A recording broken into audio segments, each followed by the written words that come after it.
Ao ousar desafiar o desconhecido comigo, ela se tornou minha primeira amiga. Nós passamos tediosas horas aprendendo tutinês. Votu, setu, metu, entum, tentum, deutu? Como todas as outras crianças falavam a língua do P, nós éramos superiores, porque tutinês era mais difícil de falar e ainda mais difícil de entender. Finalmente, comecei a entender de que as garotas tanto riam. Luíse falava algumas frases para mim no inteligível tutinês e ria. Naturalmente, eu ria também. Gargalhava sem entender nada. Acho que ela mesma não entendia metade do que estava dizendo.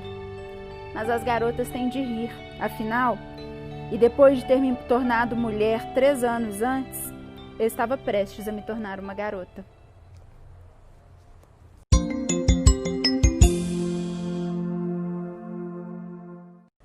Oi, eu sou Luísa e o book do dia é Eu Sei Porque o Pássaro Canta na Gaiola, da Maya Angelou. É o livro de setembro da Tag Experiências Literárias, que, se você não sabe o que é, um clube de assinatura de livros. Você assina e todo mês a Tag te envia um livro surpresa que foi escolhido por um curador, que esse mês foi a Conceição Evaristo.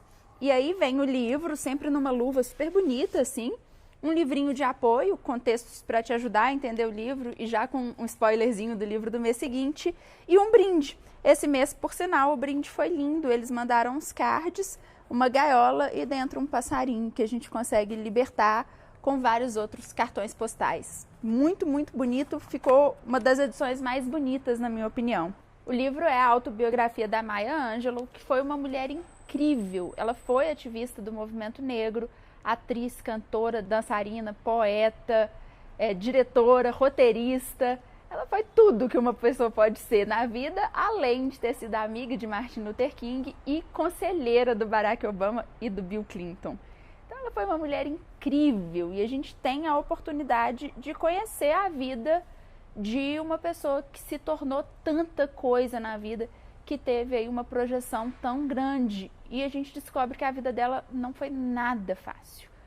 Ela e o irmão, eles foram abandonados pelos pais quando ainda criancinhas. Os pais se separam e colocam os dois num trem sozinhos, aos cuidados dos funcionários do trem mesmo. Eles tinham 3 e 4 anos e eles vão morar com a avó. A avó é uma figura interessantíssima porque a gente está falando do sul dos Estados Unidos, segregação racial fortíssima. E essa avó é uma mulher ainda um pouco retrógrada, se a gente for pensar do ponto de vista que era uma mulher muito tradicional e etc. Mas, ao mesmo tempo, ela é uma mulher muito, muito, muito forte. Ela é dona do único mercado de negros do estado e ela é uma progressista também. Ela gasta todo o dinheiro que ela ganha em terras e então ela consegue se tornar uma mulher negra muito bem sucedida. E ela tem tantas terras que algumas pessoas brancas, algumas famílias brancas pobres, começam a alugar as terras dela. Então a Maya cresce com essa avó, que é uma figura, às vezes, muito religiosa, às vezes há um excesso de tradicionalismo, mas ela é, ao mesmo tempo, assim, um exemplo de força, um exemplo de coragem, um exemplo de empreendedorismo. É uma figura muito interessante na vida da Maya.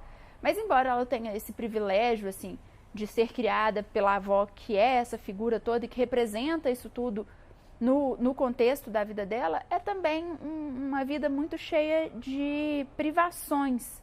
Os negros são muito, muito segregados nos Estados Unidos, ao ponto da gente ter uma cena que ela ainda era muito criança e as condições de higiene nem sempre eram tão boas, então ela começa a perder os dentes dela começam a apodrecer e ela começa a sentir muita dor de dente.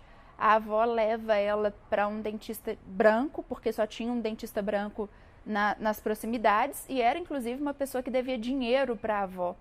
E esse dentista fala que prefere atender um cachorro do que atender uma mulher negra, uma criança negra. Então ela passa por tudo isso na vida dela, assim, é uma vida muito difícil.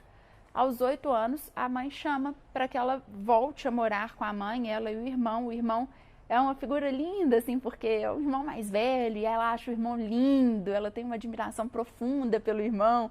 Então é muito legal ver a relação, assim, dela com o irmão. E a mãe chama ela e o irmão para irem morar com ela. E aí tem um encantamento, assim, essa reaproximação é muito bonita, porque eles acabam esquecendo toda essa questão do abandono materno e eles se apaixonam pela mãe.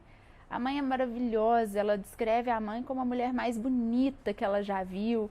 E a mãe é o contrário da avó, assim, é uma mulher super pra frente, é uma mulher feminista, é uma mulher que já está em outras lutas, super bem relacionada, é uma mulher moderna e é o primeiro contato que a Maia vai ter com esse tipo de gente, porque ela está saindo do interior e indo conviver com a própria mãe, que é isso tudo, assim. E aí é muito legal, só que também nesse reencontro com a mãe, a Maia, ela sofre um estupro do padrasto. O padrasto a estupra e é muito, muito, muito pesado, assim. É uma das partes mais difíceis do livro, porque a gente não está falando de ficção, a gente está falando de uma autobiografia. Por causa disso também eu nem considero que isso seja um spoiler, porque ela falou isso em quase todas as entrevistas que ela deu na vida. Ela foi questionada sobre esse estupro. E ela tinha 8 anos, era uma criança que tinha vivido com muitas privações até então.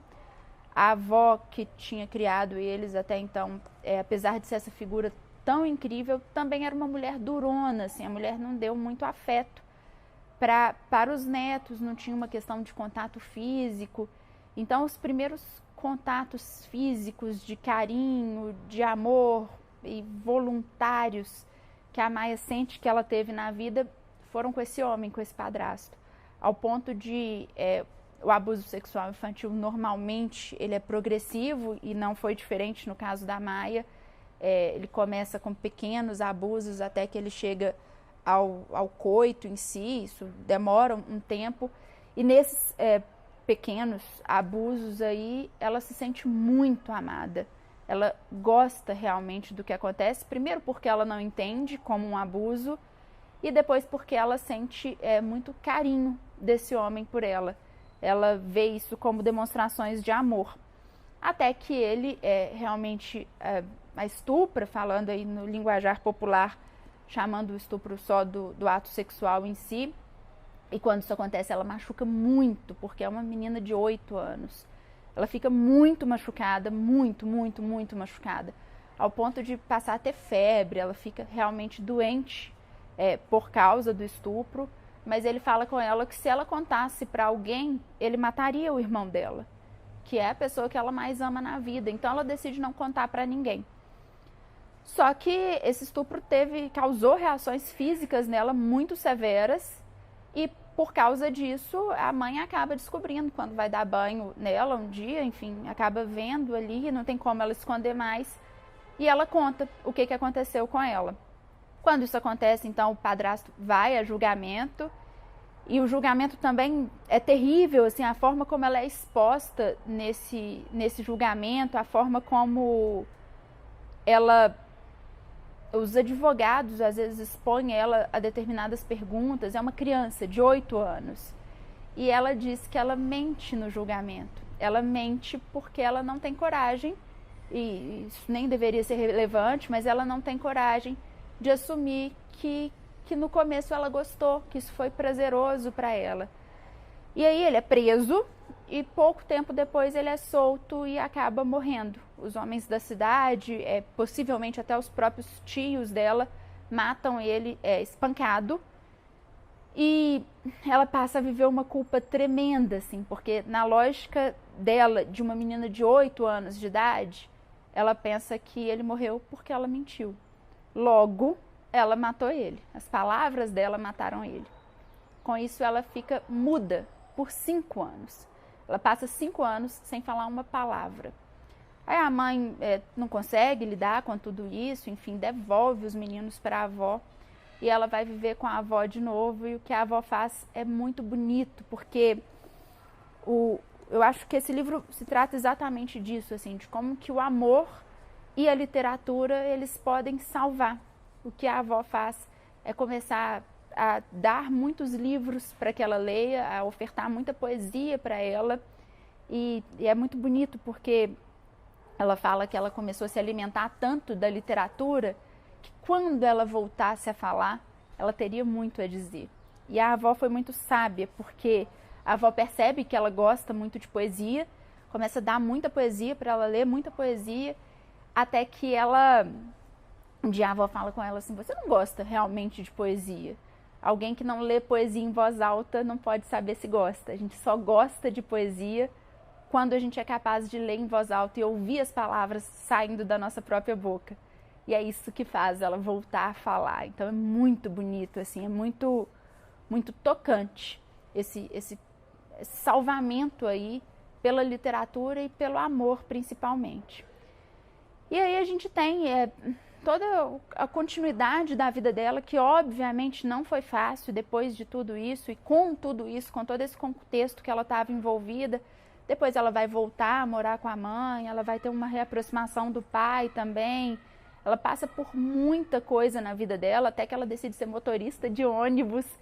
E a mãe dela fala com ela: Maia, negros não trabalham nas linhas de ônibus nos Estados Unidos. Mas ela está tão decidida que ela começa a ir todos os dias na empresa, todos os dias, até que ela vence pelo cansaço mesmo. E ela se torna a primeira motorista de ônibus negra de São Francisco. É muito legal. E, aliás, com o currículo que ela inventou. É muito bonito, assim, ver a força dessa mulher e tudo que ela conquistou. O livro termina com a gravidez dela, que também acontece num contexto muito diferente, assim, porque ela decide que ela superou todo esse trauma que ela viveu na infância. Ela já tem aí 18, 19 anos, eu não tenho certeza. E ela ainda não teve nenhuma relação sexual. E ela decide que ela quer ter, e aí ela escolhe um homem bonito para ter relações sexuais e dessa relação acaba ela se engravidando, e aí ela teve o filho, que é o Guy Angelo, e o livro termina aí. Não tem nada sobre o filho, o livro tem continuidade autobiográfica dela, mas esse livro termina aqui. É um dos livros mais bonitos que eu já li, e é incrível saber que isso é uma história real. Me fez ter consciência dos meus próprios privilégios, assim, de quão privilegiada eu sou, e eu acho que esse processo de percepção dos nossos próprios privilégios também é uma porta de entrada para a gente ter empatia com as outras pessoas, para a gente entender que às vezes até as pessoas mais incríveis, como era a Maia, por exemplo, elas estão enfrentando batalhas que são muito duras. Todo mundo tem as suas dores, e é muito importante a gente não desvalorizar a dor do outro, a gente respeitar o lugar de fala do outro, a gente respeitar o sofrimento e tentar ter empatia. O livro é sobre isso, é um livro lindo, é um livro que vale muito a pena ser lido. E se você quiser conhecer mais a história da Maia, mas porventura não possa ler por enquanto, ou não tem acesso ao livro, tem um documentário sobre a vida dela no Netflix, que é também muito legal e vale a pena ser visto. Muito obrigada por assistir até aqui. Se você gostou do vídeo, por favor, curta, se inscreva, compartilhe com seus amigos e principalmente conversa comigo nos comentários aí para eu poder saber o que você achou. Obrigada e até a próxima!